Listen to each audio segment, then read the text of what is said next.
হ্যাঁ, বয়ে থাকো, বয়ে থাকো। খিদা লাগছে, বয়ে থাকো।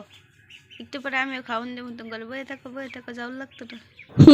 এই হচ্ছে আমার হাঁসের বাচ্চাদের অবস্থা। তো ওরা খাবারের জন্য এসেছে, আর এইদিকে আরেক মশাই আমার ওড়না কামড়িয়ে প্রায় খেয়ে ফেলছে। উনি এভাবে ওড়না কামড়াচ্ছে ওনার দাঁত শক্ত করার জন্য, আর আমি হাঁসকে বারবার ডাকছিলাম খাবারের জন্য।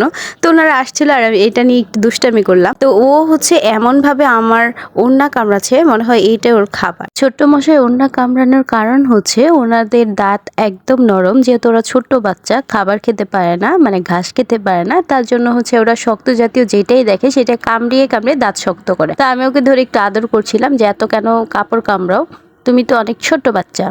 আর এমনিতেও আপনারা যারা আমার ভিডিও দেখেন কিংবা আগে দেখেছেন তারা দেখবেন আমি পশু পাখি নিয়ে অনেক ভিডিও আপলোড করি। আমার প্রায় ভিডিওগুলো পশু পাখি নিয়ে, কারণ আমি হচ্ছে ওদেরকে বেশ আদর করি আর ওদের সাথে ভিডিও করতে আমার খুব ভালো লাগে। আরেকটা জিনিস খেয়াল করে দেখবেন, প্রাণীরাও কিন্তু মানুষের ভালোবাসা বোঝে।